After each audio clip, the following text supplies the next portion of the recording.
कल फिर माँ का श्राद्ध है। पर भैया भाभी तो माँ का श्राद्ध ही नहीं करते।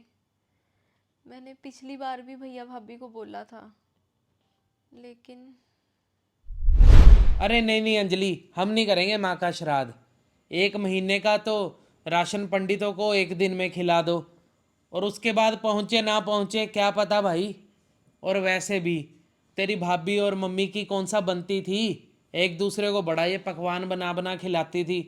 जब उनके मरने के ऊपर उनका श्राद्ध करें हम, कोई ज़रूरत नहीं है। इस बार तो भैया भाभी को कुछ भी कहने का फ़ायदा नहीं है। श्राद्धों में तो पितरों को प्रसन्न किया जाता है। पिंडदान करना, श्राद्ध करना कितना ज़्यादा ज़रूरी होता है।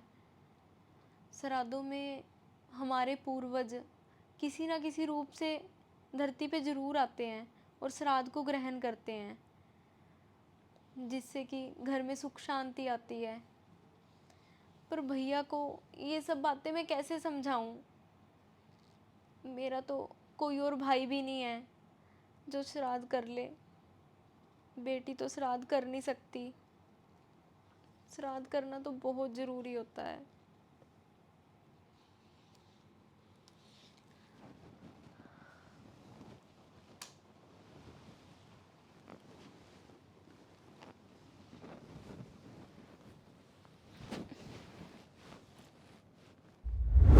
अंजलि, अंजलि बेटा। मम्मी,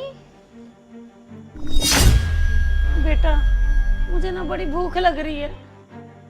मुझे खीर पूड़ी नहीं खिलाएगी क्या? खीर पूड़ी? मम्मी, मम्मी मुझे पता है श्राद्ध चल रहे हैं। मैंने भैया को बोला भी था श्राद्ध करने के लिए, लेकिन भैया ने तो साफ साफ ही बोल दिया कि मुझे नहीं विश्वास, मैं नहीं करूँगा श्राद्ध। तो मम्मी इसीलिए। पर अंजलि, मुझे भूख लग रही है बेटा। और जब तुम दोनों छोटे थे, आशु और तू, तुम्हें भूख लगती थी तो मैं तुम दोनों को बराबर का खाना खिलाती थी, कोई फर्क नहीं रखती थी तुम दोनों में। और आज मुझे भूख लग रही है तो मेरे लिए खाना सिर्फ आशु ही क्यों बनाएगा? तू क्यों नहीं? तू कर दे मेरा श्राद्ध। क्या मम्मी, बेटियां भी श्राद्ध कर सकती है? मम्मी हाँ हाँ, क्यों नहीं कर सकती? तू कर मेरा श्राद्ध। हाँ जी मम्मी, मैं करूँगी श्राद्ध आपका। हाँ हाँ बेटा।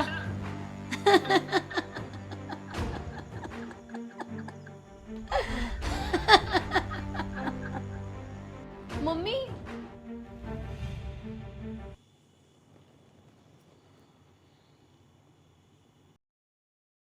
लो पंडित जी। वाह बेटा वाह। बेटा श्राद्ध किसका है? पंडित जी, मेरी माँ का श्राद्ध है। बेटा माँ का श्राद्ध? तू क्यों कर रही है बेटा? भाई नहीं है तेरा कोई? भाई तो है पंडित जी, पर वो श्राद्ध करने में विश्वास नहीं रखता। और कल रात को ना पंडित जी, मेरी माँ आई थी सपने में, तो वो बोल रहे थे कि मुझे भूख लग रही है। तो पंडित जी, क्या बेटियां श्राद्ध नहीं कर सकती? बेटियां भी कर सकती हैं श्राद्ध बेटा। जब भाई ना करे तो बहनों को भी श्राद्ध करना चाहिए, और कोई दूर का रिश्तेदार भी कर सकता है श्राद्ध। तो शास्त्रों में लिखा हुआ है, माता सीता ने दशरथ जी का अपने ससुर का श्राद्ध किया था। अच्छा किया बेटा तूने श्राद्ध किया, तेरी माँ को शांति मिलेगी। और पंडित जी, मेरी माँ के सपने में आने का क्या मतलब हुआ? बेटा पूर्वज सपने में तभी आते हैं जब उनको किसी चीज़ की तृप्ति ना हो। तृप्ति? तृप्ति कैसे मिलेगी माँ को? तृप्ति तो तब मिलेगी ना जब मेरा भाई श्राद्ध करेगा। हेलो अंजलि, कैसी है अंजलि तू? हाँ जी भैया, मैं तो ठीक हूँ। आप बताओ, आज आपने इतने टाइम के बाद कैसे याद कर लिया? बस अंजलि, क्या बताऊँ तुझे। मुझे ना अंजलि कुछ पैसों की ज़रूरत है। क्या तू मेरी 50,000 की हेल्प कर सकती है? 50,000 की? हाँ हाँ भैया, क्यों नहीं। पर भैया बात क्या है? क्या बताऊं अंजलि तुझे, बस घर में ना कुछ भी ठीक नहीं हो रहा।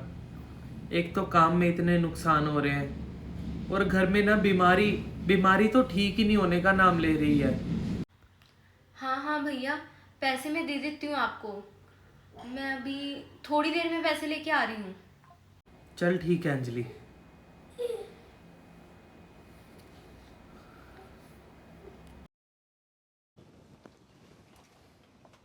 भाभी। अरे अंजलि, नमस्ते भाभी। नमस्ते। कैसी है अंजलि? मैं तो ठीक हूँ, आप बताओ आपकी तबीयत कैसे है अब? अब ठीक है अंजलि। और भैया कैसे हो आप? अंजलि बस तुझे बताया ही था फ़ोन पे कि बहुत ज़्यादा परेशानी चल रही है। अंजलि मुझे तो समझ नहीं आ रहा कि क्या किया जाए। भैया कल रात को ना मम्मी आए थे मेरे सपने में और बोल रहे थे कि मुझे भूख लग रही है। तो मैंने भैया आज सुबह ना पंडित जी को बुला के मम्मी का श्राद्ध किया है। और मैंने पंडित जी से फिर पूछा भी कि मम्मी सपने में क्यों आए थे। तो पंडित जी कहते कि सपने में आने का तो एक ही मतलब है कि उनको ना तृप्ति नहीं मिली, तो वो तृप्ति भैया आपके श्राद्ध करने से मिलेगी मम्मी को। और जो ये घर में परेशानियां चल रही हैं ना, पक्का भैया ये पितर दोष है जो कि श्राद्ध करने से ही ख़त्म होगा। मैं तो भैया अब भी बोलूँगी कि आज मम्मी का श्राद्ध है, अभी भी खीर पूड़ियाँ बनाओ और माँ का श्राद्ध करो। हाँ अंजलि, मुझे लगता है तू बिल्कुल ठीक कह रही है। आज तक 2 साल हो गए हैं माँ को गए हुए, हमने कभी भी माँ का श्राद्ध नहीं किया। तो अंजलि सब कुछ इसी कारण हो रहा है। मैं ना आज ही माँ का श्राद्ध करूँगा। ज्योति तू जाके तैयारी कर, जो भी श्राद्ध की तैयारी है तू कर, मैं पंडित जी को बुला के लाता हूँ। ठीक है जी, मैं बनाती हूँ खाना। हमारे सनातन धर्म के अंदर ना पितरों का स्थान है ना, वो देवताओं से भी ऊपर है। जो भादों की पूर्णमासी आती है ना, तब से पितर पक्ष शुरू हो जाता है। वो 16 दिन अपने पितरों को समर्पित होते हैं।